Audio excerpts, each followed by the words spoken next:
Hi guys. Hello. I'm a representative of Lab 49. My name is Manu Han. We're glad to host this meetup. I'm glad everyone actually made it to the meetup today, since I know something happened with the meetup.com website. So yes. So we are a technology consulting firm that specializes in the financial industry. Our motto is innovation on demand. So we look at various opportunities and to explore modern technologies and techniques and introduce that to our clients. So, and in order to do that, we like to connect with the community, and I think hosting meetups like this, is a fabulous opportunity to do so. So once again, welcome to this space. This is the first open data meetup that we had at the lab, and hopefully we have a lot more at Lab 49. So please enjoy the meetup, enjoy the view of Central Park, and so I'll just hand it off to Vivian and Juan. Thank you so much. We have 39 coming up events. All scheduled. Okay, great. We will talk later. Yes. Hey, Jerome, come over. Sherry, come over. So let's give proud and hope we can give a break. Oh, he will ask you a lot of questions. So please give enough feedback. And I will. I promise. Sure.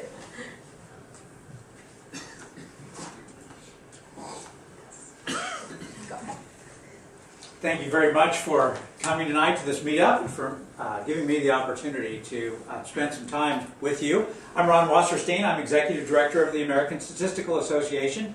This is my wife, Sherry. She has put up with me for 38 years. Still comes to my talks. It's pretty impressive. I suspect she could give some of my talks, but not this one. Because I have the opportunity in my job, one of the best things about my job is that I have the opportunity to talk to people all over the world about what they do.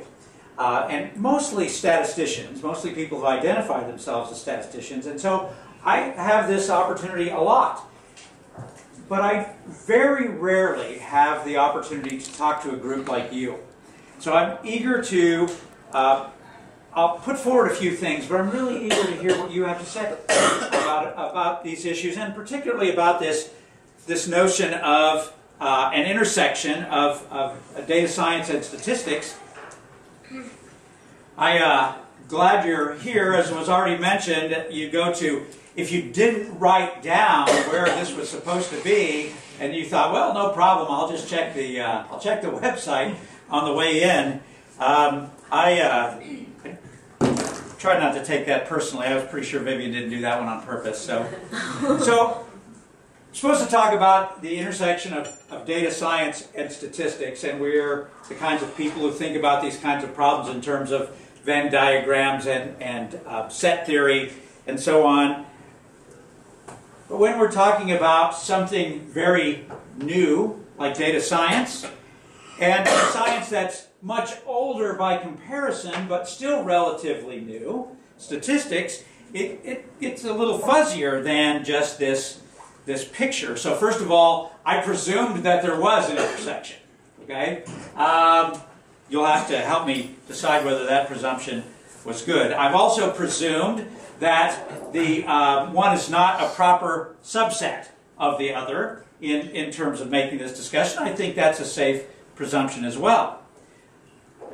But even in posing the question, I realize I have oversimplified a number of things. So there's data science and there's statistics, and then there's all these other circles that are intersecting with all these things that are going on as well. And those are all things that are worth thinking about. And you could decide as well or better than I could what some of those other circles are. But they might be things like machine learning, computer science more broadly, physics, mathematics, and so on.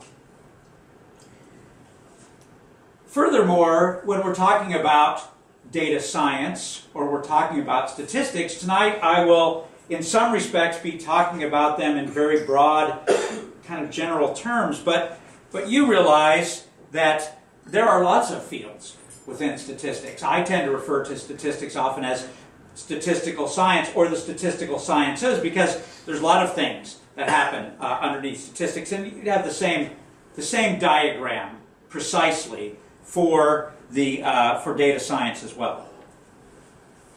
Over the course of this evening, I'm going to be asking you to tell me what you think about a number of things, and I'm going to conduct a little experiment to get the discussion started tonight to see what you think is going on, or what we might be able to ascertain about how to kind of imagine or define or at least explore an intersection between statistics and data science. So I'm going to ask you to not only have your mobile devices, but to definitely use your mobile devices, not only to distract yourself from any boredom that you might be experiencing during the course of the evening, or because even if you're keenly interested in everything I'm saying, you still have things coming from work and people trying to get a hold of you and so on. But I would like you to respond either to Twitter, if that's something that you do. There's a handle that you can use. I'll be monitoring it up here. You can email me at that email address. I'll try to keep that on the screen at all the appropriate times. Or you can use that, that ultimate mobile device, your vocal cords, your personal speech recognition package functions well. Okay? So here we go. I'm going to ask you to tweet to me or email me, or if you want, in a moment after you've thought about this, describe your work in the way that lots of people would describe their work, with one or two words. I'm a policeman, I'm a firefighter, I'm a bank teller. Okay? When you think about what you do, or when you're asked, at a party, trust that you are invited to those more often than I am, you are asked this question, what do you say? Okay, so, and you can hashtag, it's not quite showing up here, Ron W, that's me, NYC. Okay, Ron W, NYC. Tweet that to me. I will, or email me at that address. I'm watching all those things up here. And those of you who didn't come prepared to do that, no problem. I'm going to get your input in a moment. You can double weight your responses by responding electronically and also speaking up here in a moment. So how do you describe your work?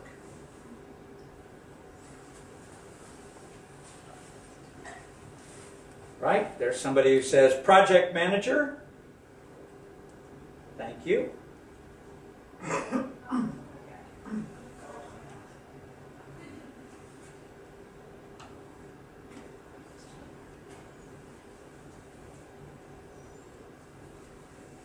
If you're happily unemployed at this point, you can just make something up. That's all fine too.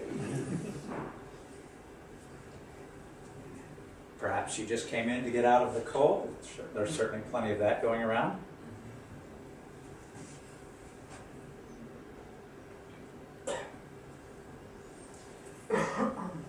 What are the things that drive a data scientist when they see data like this, and what are the things that drive a statistician?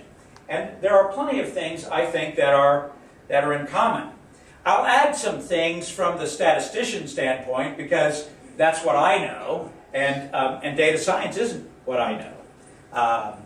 I read a lot of stuff, I read a lot of blogs, but that doesn't make me a data scientist.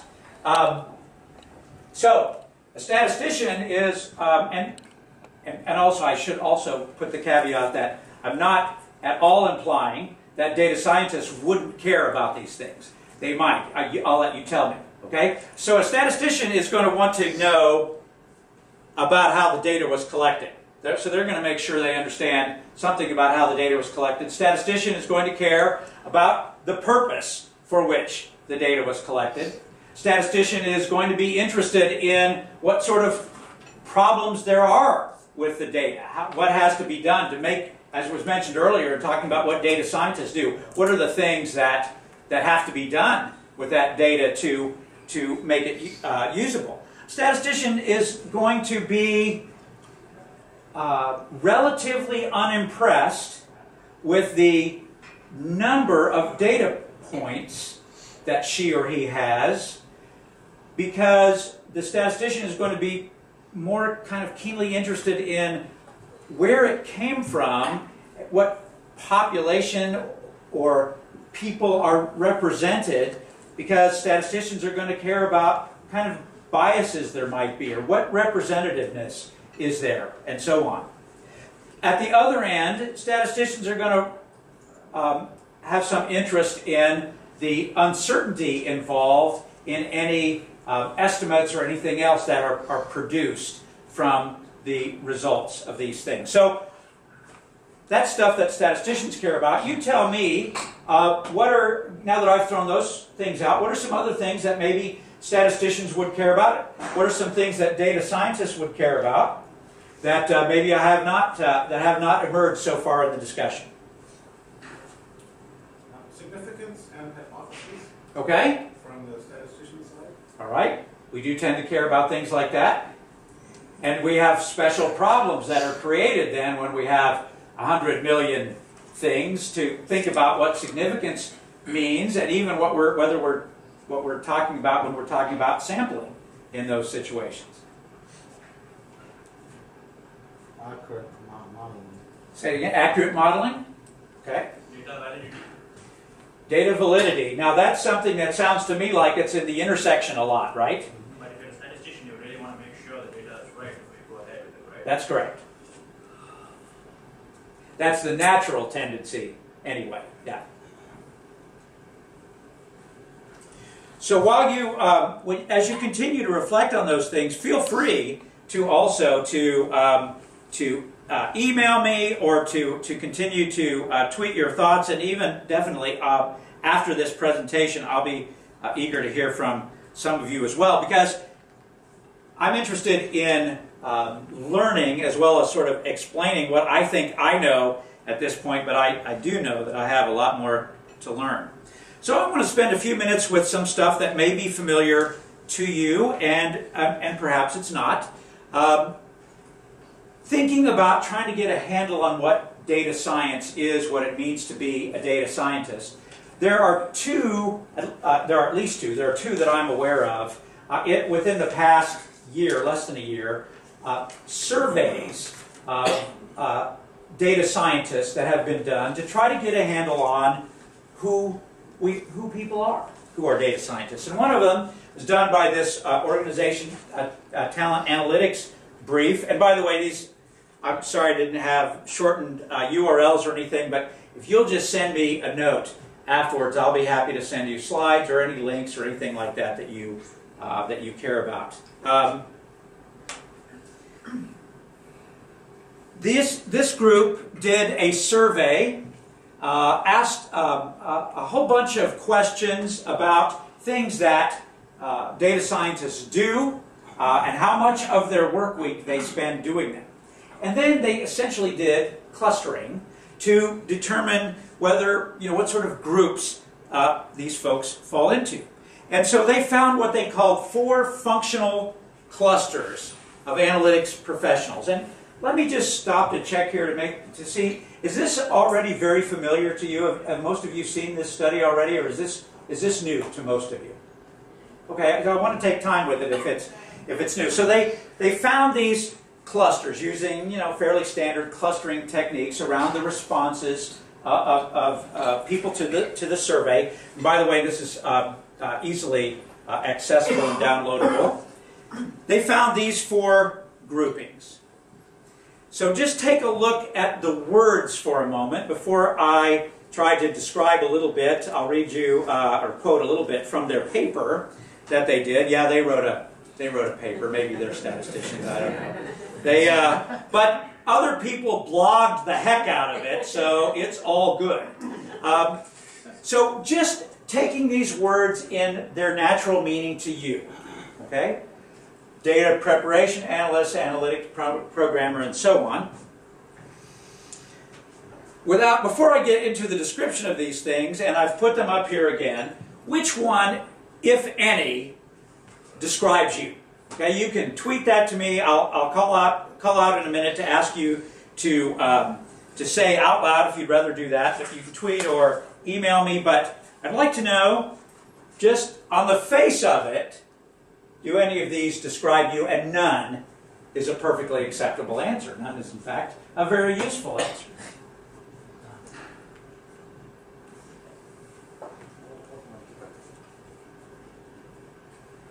Sorry? What about multiple? Multiple is fine too, okay?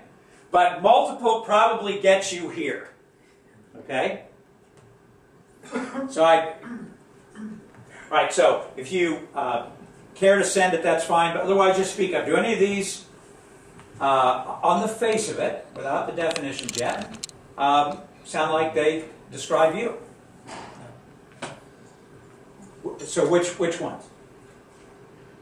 The first two. The first two, okay? Preparation and programming, okay? The last one. The last one, First. first, Second okay? last. Right? Analyst manager. Okay. How about none? For some, any of these, for some of you, this just doesn't, it's not you at all. Okay, several of you.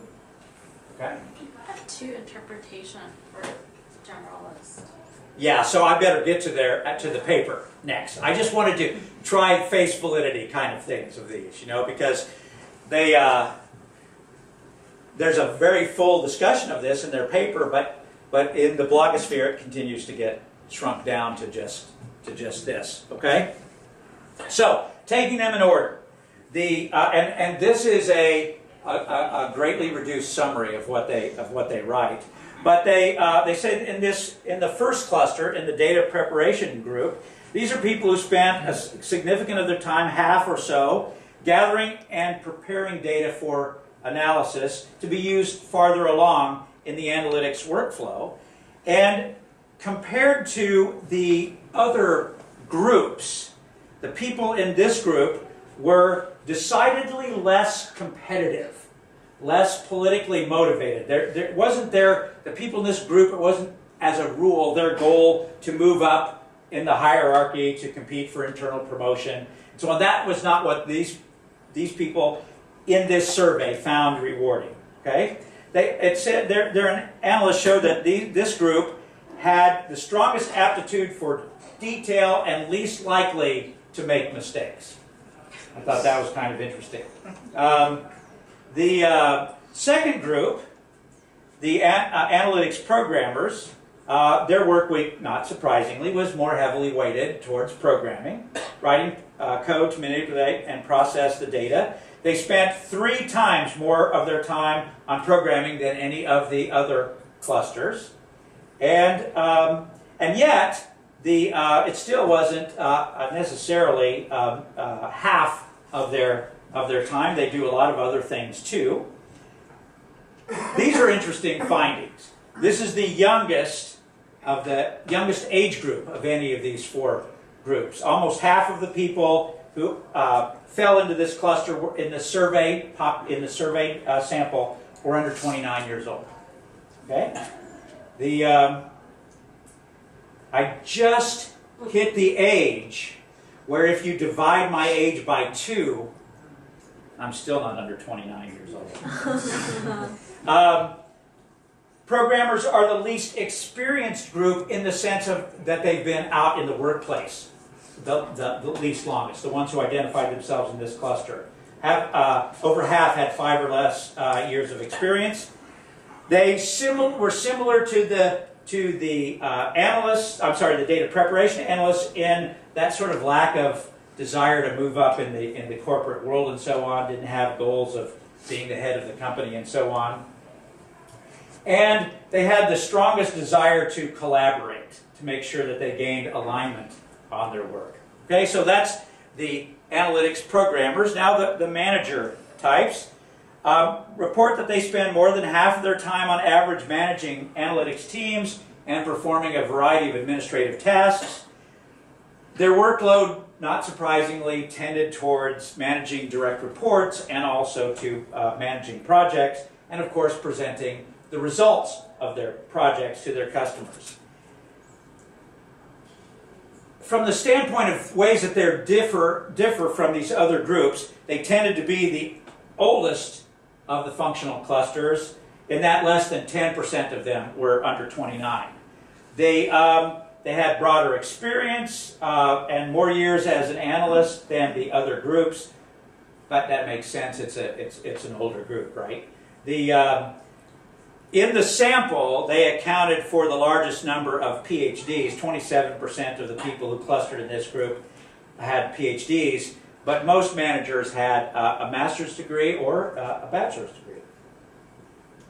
They had, here's no surprise, strong competitive and political aptitude, quite different from the other three clusters, and they say a lot more about that in this report, which I won't take the time on.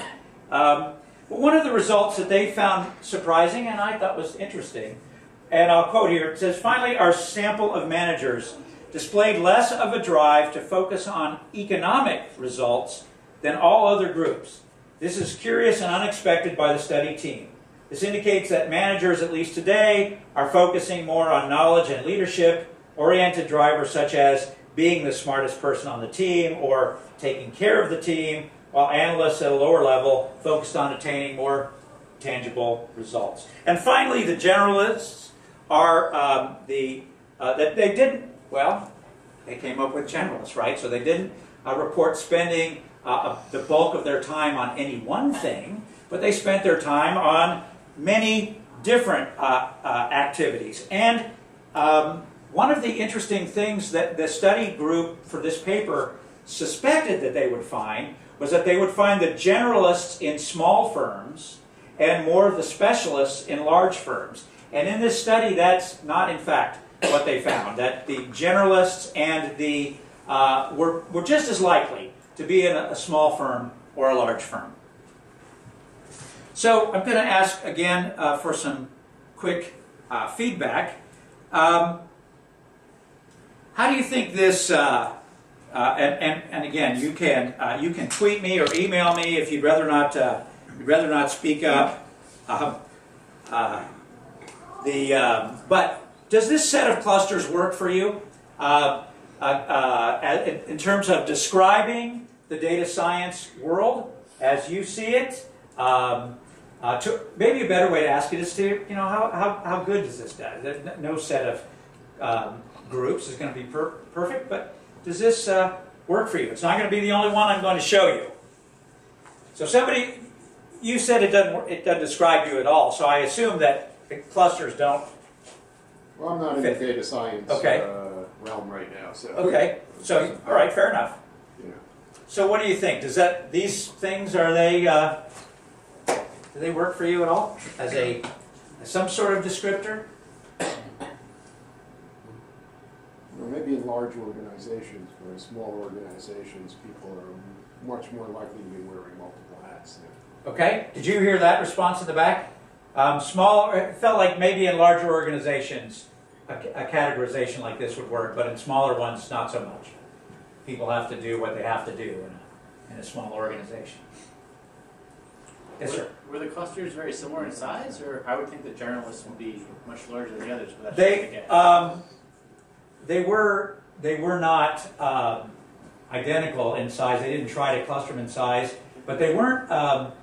There were no, real small clusters, which would not have made sense to me to identify as a cluster to begin with. I don't recall that the generalists were the biggest cluster, but again, this is a survey of a group of people, and it has all of the strengths and the limitations that a survey has, and all those things that statisticians and others love to worry about.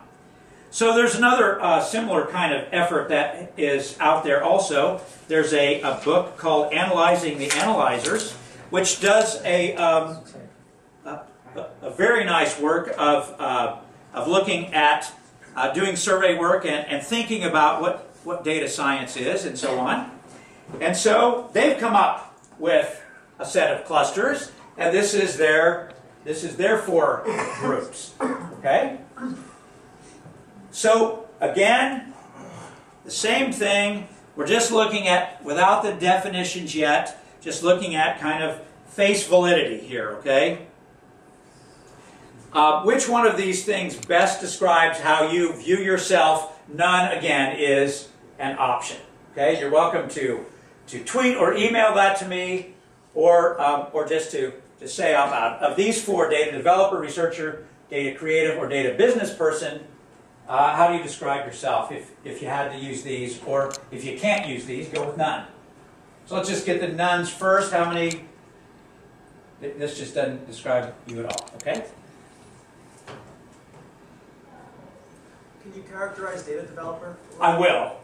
I absolutely will. I was just trying to get some sense of just, because these things quickly become just the words, because people don't always get the papers read and so on. I was just curious about, on the face of it, whether these describe you, but you're too smart for that. You're going to make me tell you what they are first before you vote. Okay, that's fair.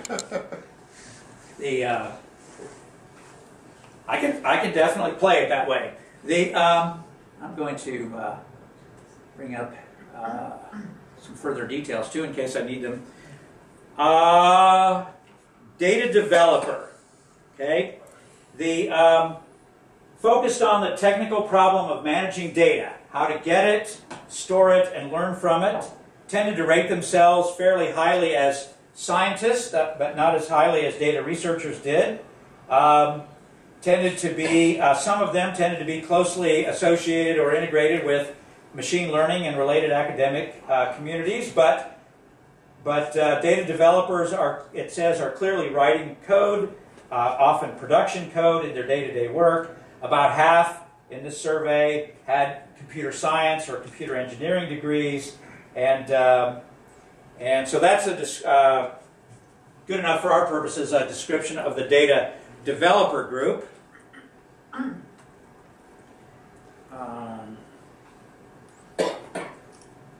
So the data researchers are described in this paper as being the people who generally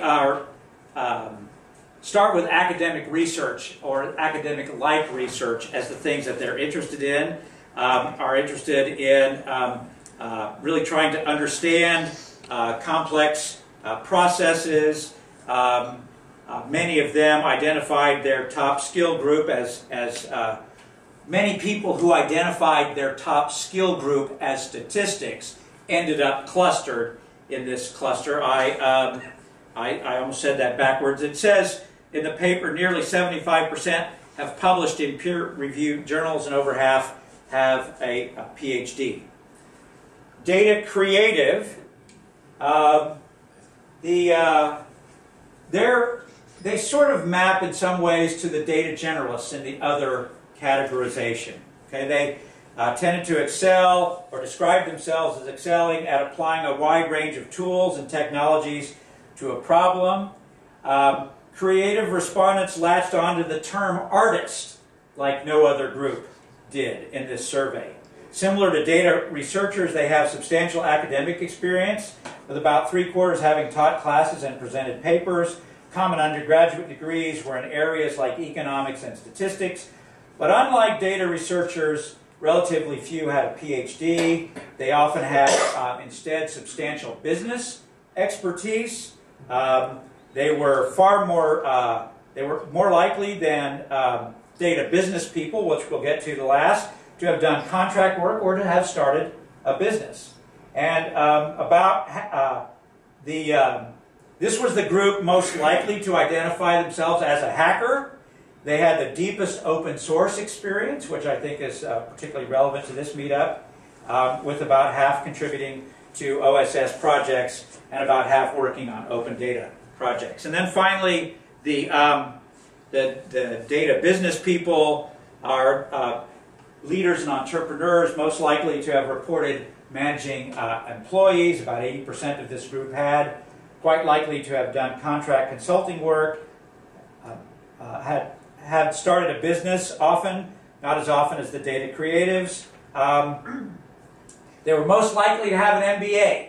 Okay, there's not a big surprise, and we're going to get to education very soon in this discussion. So I'll just ask you again a similar kind of question. This is another survey. Somebody else has taken a shot at trying to identify a little bit, describe what data scientists are? Does it work for you? Okay? I'm not seeing people overly impressed with this particular one, but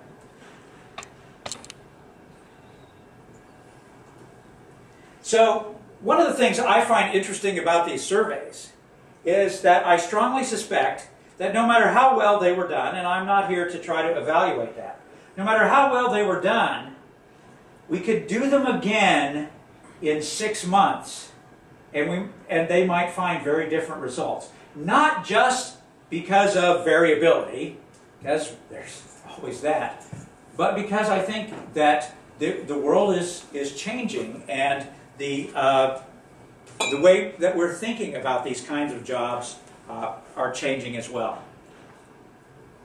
Now there's other things out there too I don't plan to spend too much time on.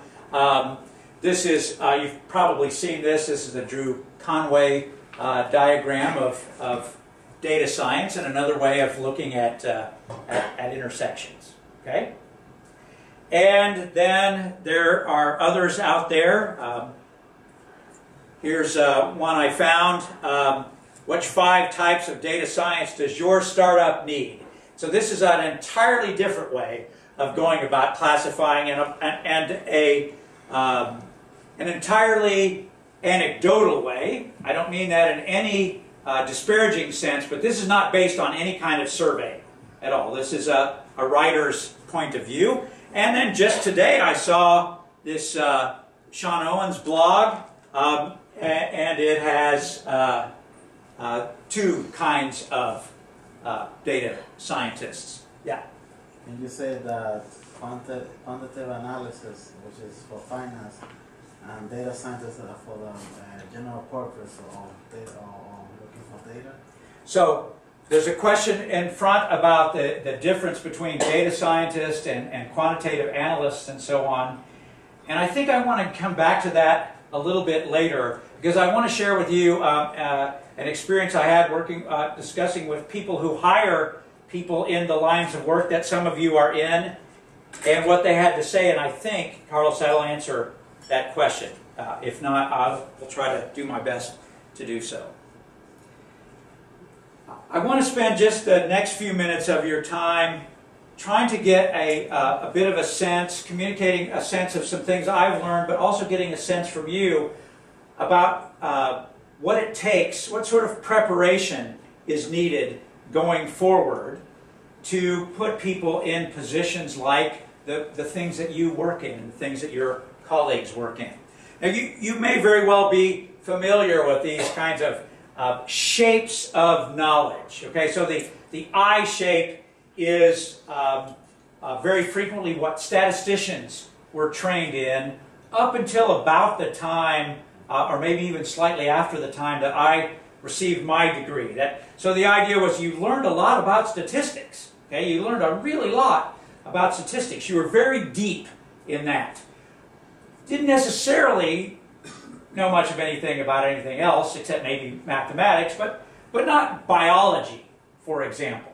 From the standpoint of statisticians, nowadays, many statisticians are being trained to be more what's considered T-shaped. Okay, so the idea is you better know your subject matter really well, but you also better have some breadth of experience. If you're going to work with biologists, you better have some idea about what's going on in genetics and so on.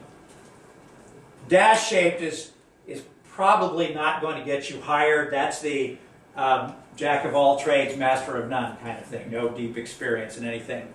And now lots of people talk about pie-shaped or even comb-shaped experience. So pie-shaped means to be deep in at least 2 things, okay? And still have some breadth. That's the top of the capital letter pi there, all right? And so comb-shaped you can extrapolate, to 3 or more things that you're deep in. Now, there's a practical question associated with any of these things, right? Which is,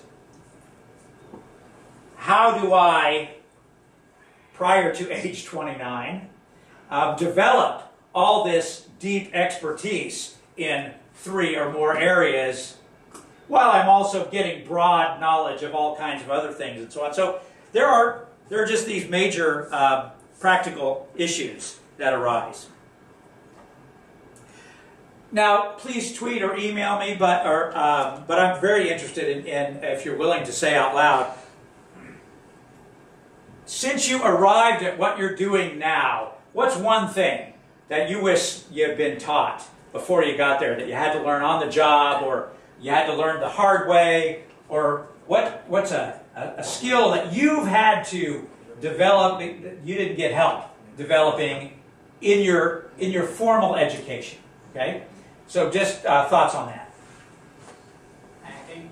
Sorry? Hacking. Hacking. Okay. At first, I thought you said panicking, and I think that's also right. That I learned in school. Yeah, okay, that was right before finals. Is that what that was? Okay. Vivian, you were going to say something. Teaching and communication.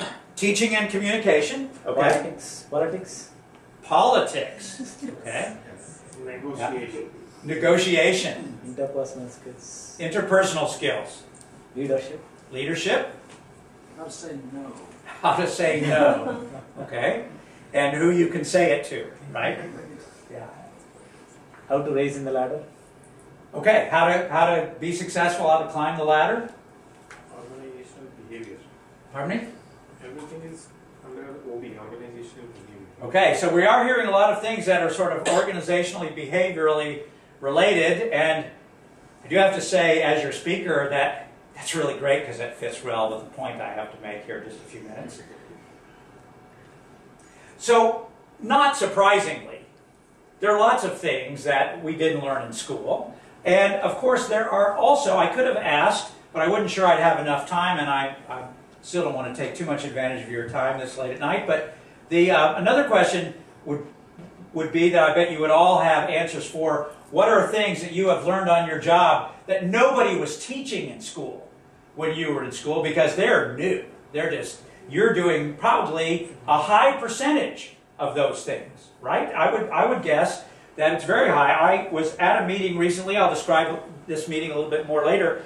This was just a made-up number, okay? But the individual said that he thought that 90% of data science skills were going to be skills that people were learning as they were data science professionals. And I guess that just leaves 10% to be the platform that you build on to learn those things. But that platform is really important.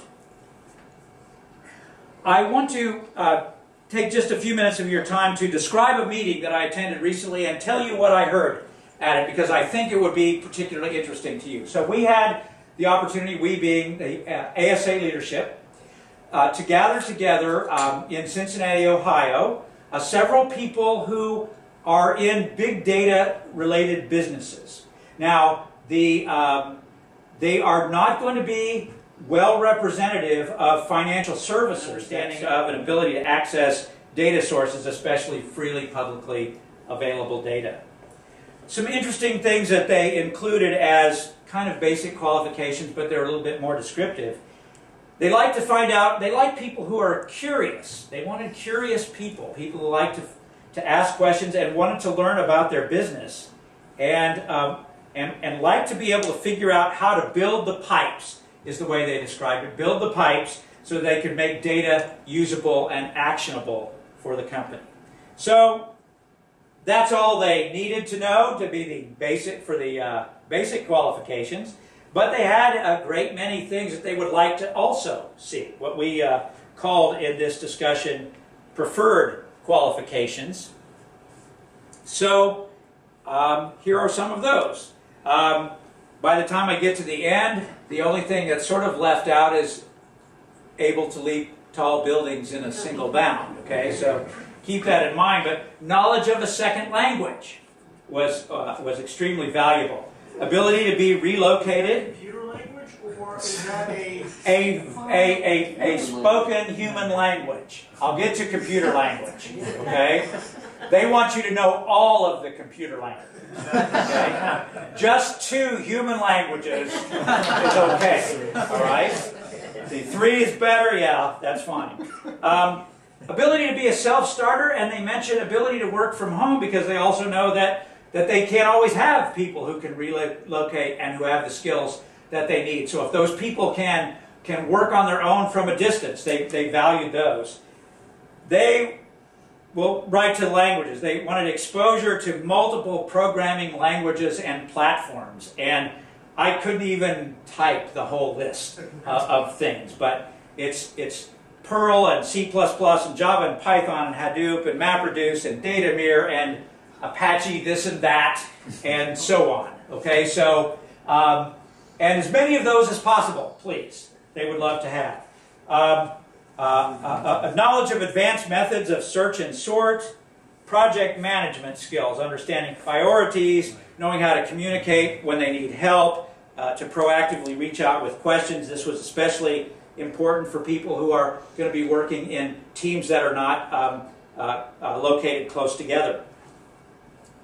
They valued creativity in problem solving, not only creativity in methods, but also in data sources, and in developing just a solid basic understanding of the problem that you're trying to deal with in the first place. I mean, I really skipped that entirely, didn't I, when I set up that little data problem at the beginning of this talk, when I said, okay, now we have this 100 million items, what are we going to do with it? But it was data in search of a problem at that point, okay? And I realized that when I did it. The clarity of thought, they said that shows up in the building of models, programming skills mentioned again. And here's an interesting thing that they mentioned too, and I don't know whether any of you are in positions to hire or whatever, but they really want people with experience when they show up. So internships and multiple internships they value. Carlos, yeah. I don't understand this. How can they ask for experience, especially in Hadoop or any big data Apache projects that they're only like 5, 6 years old? And right. That's nothing unusual. I mean, people were asking for people with 7 years of C# experience when C# was just around for 2 years. So. So the question up in the front was, how can they ask for all this experience when many of these things are relatively new?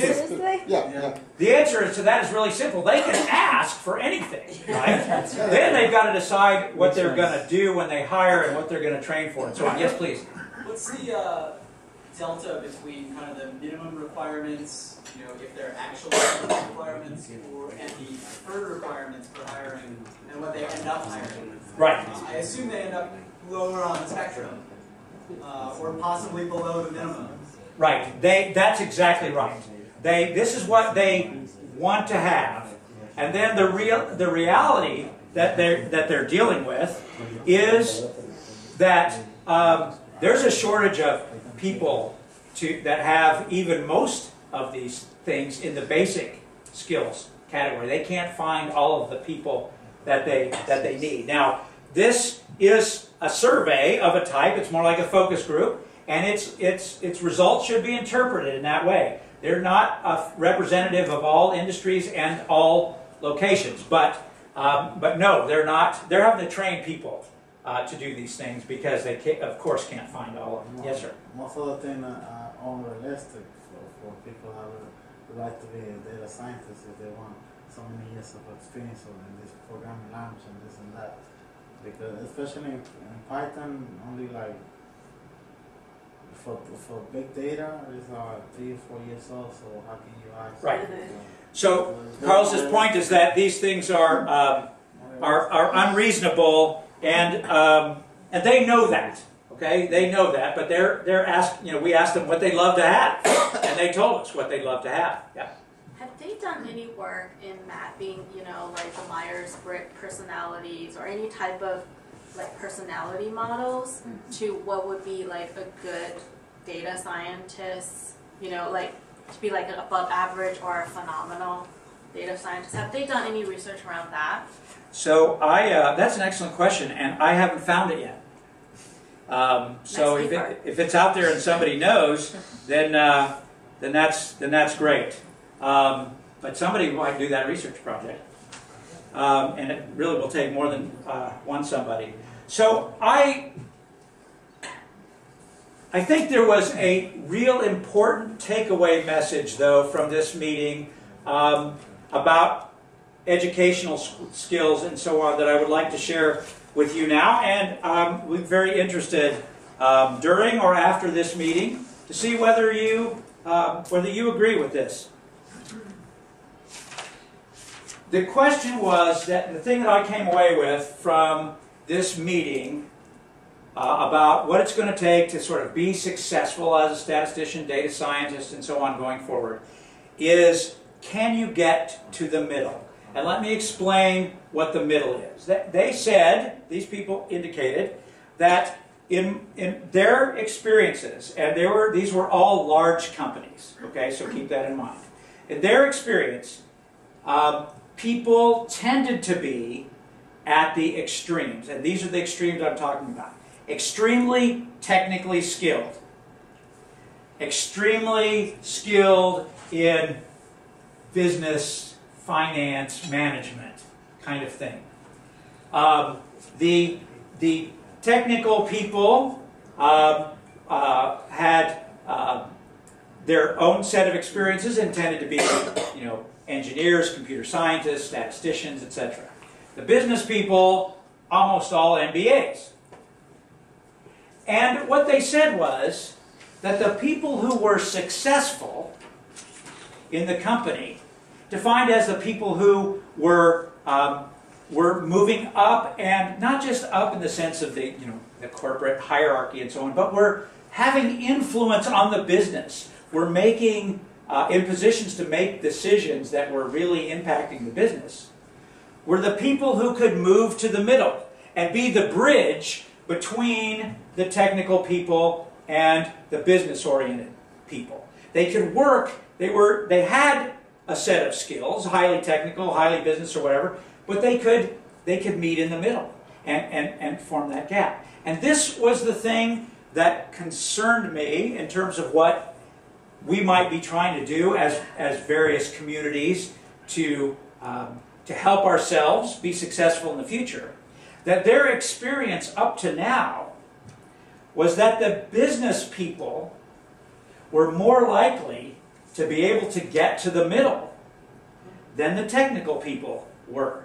That the business people, in their experience, were more likely to have the skills needed to be able to sort of understand what the technical people were saying and be able to talk to them and glean from them and then take that information and be successful in communicating that to higher management and so on.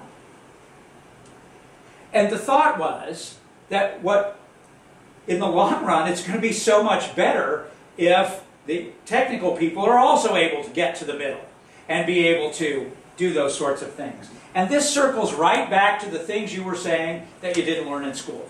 Okay? They are those things about how to explain what you know, what you've learned from modeling or whatever it is that you may do, to the people who want to make a decision.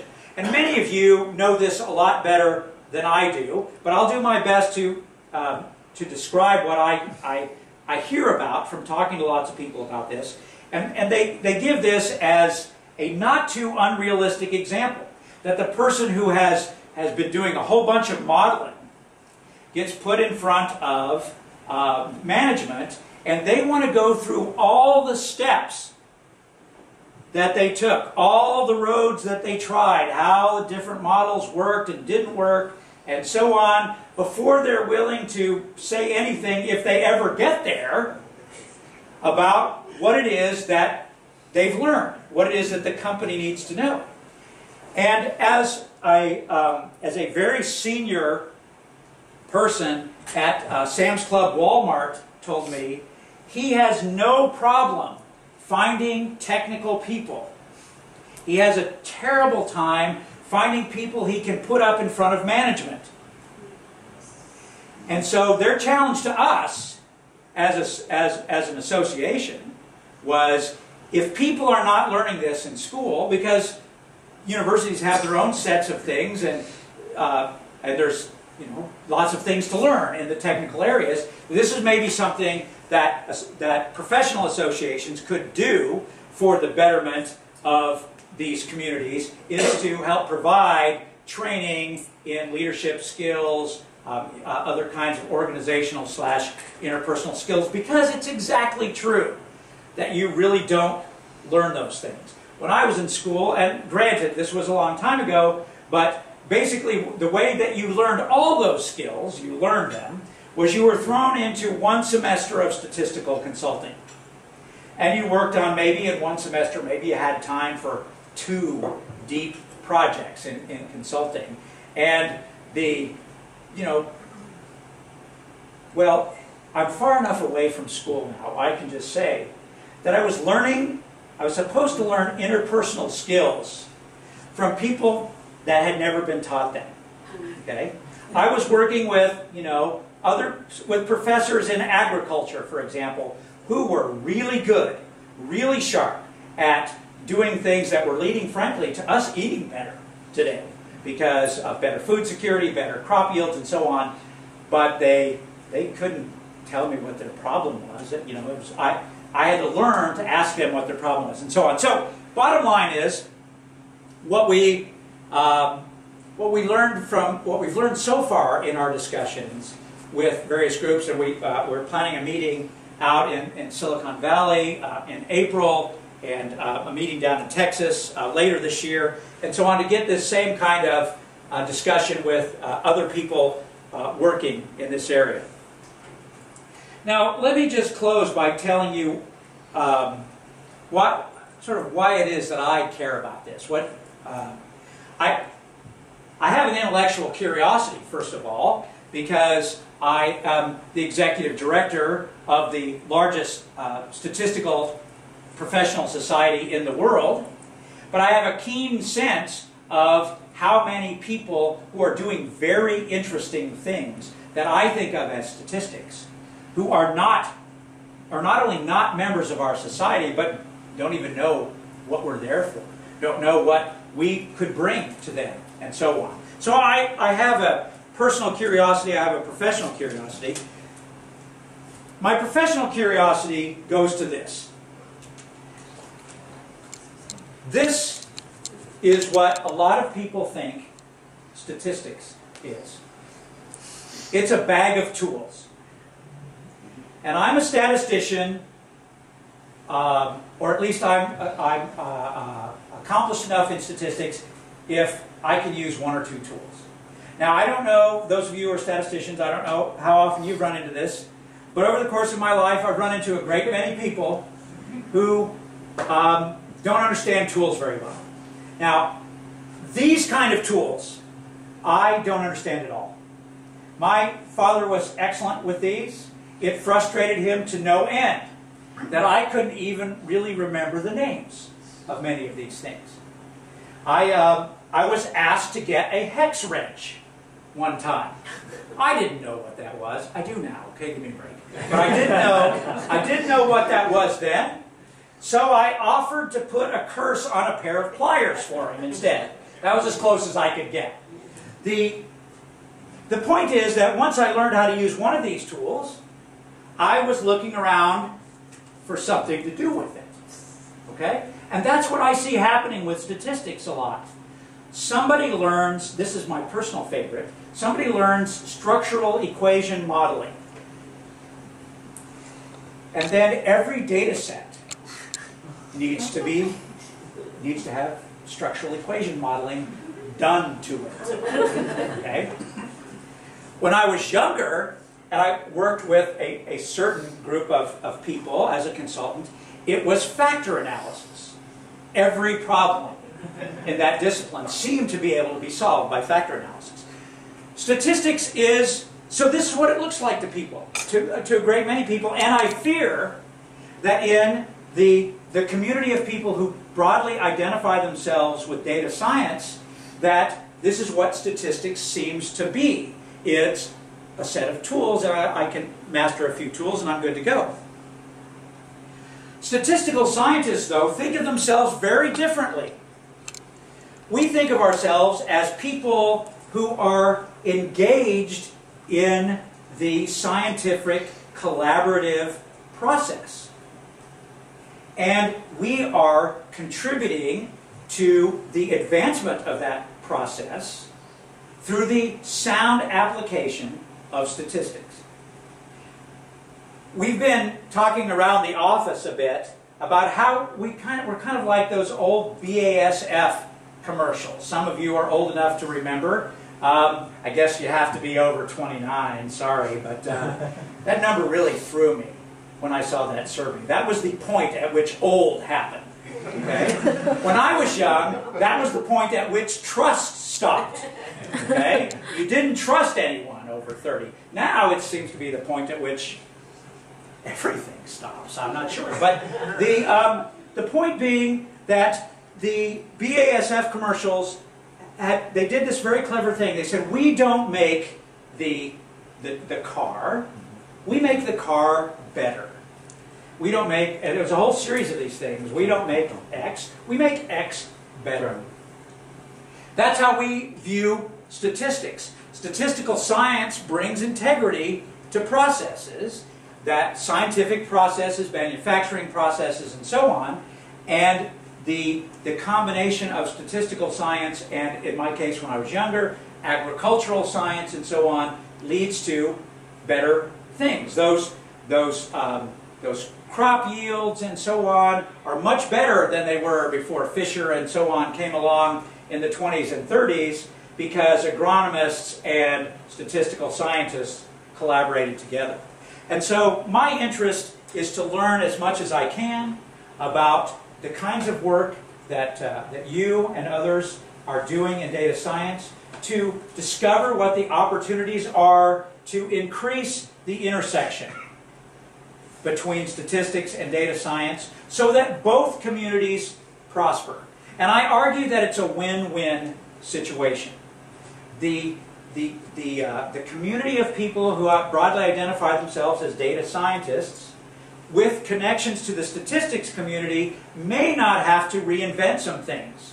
Okay? May not have to, this is a real example, but may not have to discover maximum likelihood again, for example.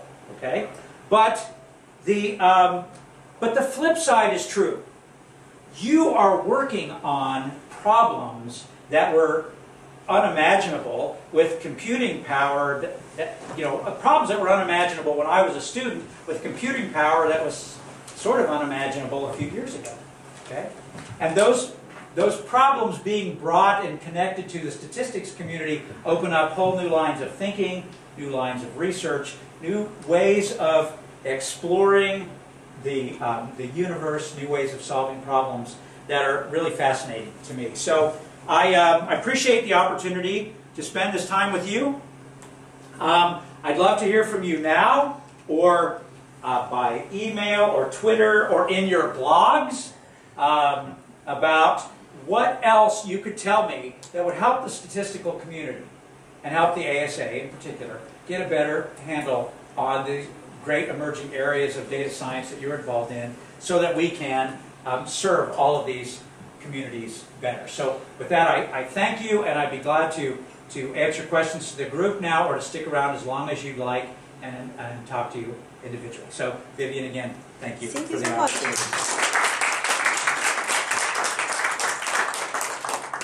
I have to say you are the most social ASA people I ever met. Social. Yes. Okay. I wrote to That's ASA fun. About 3 years ago about writing an iPhone app for them. They wasn't too open to the idea. But you're the leader. I think it will be a major innovation. So we are not always as innovative as I would like to be. Last summer at JSM, Nate Silver was our plenary session speaker. And usually for those sessions, we have people line up in the aisles. You've seen this done in conferences. People line up in the aisles to go to the microphones to ask questions. And we knew that with over 3,500 people listening to Nate Silver, that would not work. So I sat up on stage with Nate Silver with my trusty tablet device, and people tweeted their questions, and then I worked like as an interviewer for Nate Silver and passed the questions on to him. And so as these tweets are coming to me, one of them said, It's 2013, and the American Statistical Association has finally discovered Twitter. So, fair enough. We are trying to innovate, but we're, not always as fast as we'd like to be. Just a suggestion, instead of Twitter, we have a website called as Backchan, Okay. backchan.nl. So you need to have just a screen, and people need to send the messages to that URL, so it will be automatically displayed on the screen, and people will be voting that on which question is better than other question. Oh, nice. That will show up, okay, the viewer can see, the judge or whatever, the person presenting can see, okay, which are the questions which are very important and how people are reacting to those questions. Right. So that Then I don't have to be the one who judges what yeah. the good questions are. Yeah. So people will be reacting on those things. That's cool. That's excellent. Yes, please.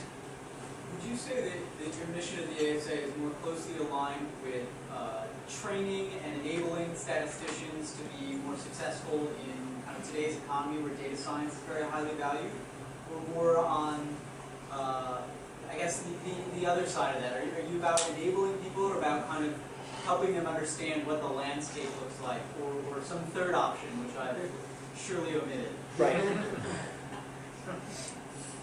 The tagline for the ASA is promoting the practice and profession of statistics. So broadly speaking, we have a responsibility to try to provide both to people who are actually members and people who might someday be members, opportunities for meetings, continuing professional development, journals, and so on that help them be successful. That personal skills development aspect that I was talking about earlier is one of the things we're sort of adding to our portfolio at that point. But at the same time, we also see it as our job to advocate for statistics, and we mean that to be very broadly defined. So in fact, one of the, if you were to look at the strategic plan for the American Statistical Association, one of its themes is that the ASA is the big tent for statistics. We are wanting to be engaged with people who are doing statistical kinds of things. Whether they call themselves statisticians or not is irrelevant. So I like to think it's sort of both of those things. We have an obligation to help people be successful, and part of that obligation is to make the profession as successful as it can be. So you want to follow up? Yeah. Yeah, you're interested in both the traditional statisticians who are looking to expand their skill set in one way or another, perhaps towards the middle you spoke of, and also the data business people, the MBAs who are looking to move more towards the statistics side. Yeah, I'll get you, I promise. So yes, and the one of the reasons I was so delighted to have this opportunity is that you have backgrounds and so on that are very different on the whole than the people I get to talk to all the time. And I sort of already know what the traditional trained statisticians, what their needs are and so on. And I really want to find out about the other groups. Yes? So I was just thinking, how about, this entire group which is here, being trained on SPM, logistic regression, GLM or Bayesian theory, etc., statistics, and we can probably learn a few things from you. So yes, one of the things that we do have resources to do is to train people in basic and advanced statistical methodologies, and there are lots of people doing that. Now, how that gets done is more complicated than I want to talk about in front of everybody, but I'd be happy to talk to you more about it. We can exchange business cards and so on as well. Okay? I'm offering our class. Guys, I have a few quick announcements. Like, we sent Ron and his beautiful and patient wife. And as a general rule, we always ask people to vote. This is upvote, this is downvote. Please come over, Ron. You won't be able to see their feedback right away. Okay. But you will see it in the picture. But all right, I see, I got it. Can you stand in front of the audience? Guys, it's the voting time. Oh no, this is very scary. Wow. Okay, so is this one of these gladiator kinds of things? Yeah, right now it looks like the lions are going hungry. Awesome. I will send to you. All right, thanks. I hope you were kind. But I am serious about this feedback and about connecting to your work and your communities more. You can find me at ron@amstat.org or whatever. Love to talk to you some more. Love to come back on another occasion or come and meet with other groups here in New York City. Any excuse to come here is a good one as far as I'm concerned. Vivian, thank you for this opportunity. I really love it. Thank you. I really enjoy your speech. Thanks. I have a few quick announcements. First, on Thursday, I will host book author series. Cassie Oriel, who wrote a book called Doing Data Science Now. I think half of you have heard about this book. And next Monday is Civic Application Meetup on Monday. So the guy who made several, like about 10 to 20 web app on Chicago Open Data will come and share with us. And he has crime data and lobbyist data. And on Tuesday and Thursday, we're offering survival analysis by R programming workshop. Thursday is Excel VBA programming. And David is the speaker. Can you stand up? All right. And we're still looking for venues for Tuesday and Thursday events. If you can host at your firm, please let me know. Also, on March 16, I will offer my third round and the last round of our beginner class. So from April to June, I will focus on intermediate class. It will be machine learning focus. And March 20 is the demo day of my second R class. So 5 of my students will show you how you can analyze your Facebook, your Twitter, how to help your fiance's friend find single male friend. So they will share their learning experience and try to teach you. I'm looking for venues too. So quantitative Python and D3.js class will get started on March 15. And if you are interested, search for NYC Data Science Academy on meetup.com. And I started our Twitter account yesterday. So search for NYC_open_data. Also, this group has been doing great. We are 6 months old and we have more than 1,400 members. So I decided to do a job board. If you're hiring, if you're looking, you can submit your application or put your job hiring post there. We are glad to be the hub. As always, I will send you the feedback link. Please fill it up. If you have more questions, we will invite Ron back or do a remote Google Hangout.